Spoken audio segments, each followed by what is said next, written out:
खरं सांगायचं झालं तर 0 फॉलोवर, 0 एडिटिंग स्किल्स आणि 0 एक्सपिरियन्सपासून स्टार्ट केलेलं.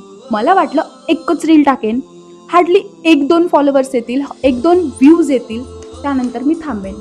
Honestly, I was prepared to quit after one reel, but something had changed.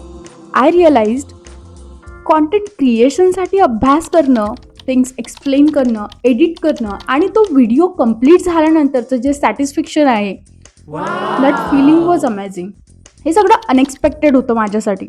It was never about followers, it was never about comments, likes, view. It was something about exploring myself, something about the capability do I have, and all of this changed somewhere that I have pushed myself to do one more. जर तुम्हीही काही सुरू करायचं ठरवून फक्त वाट पाहत असाल then just start because the fear is only inside you.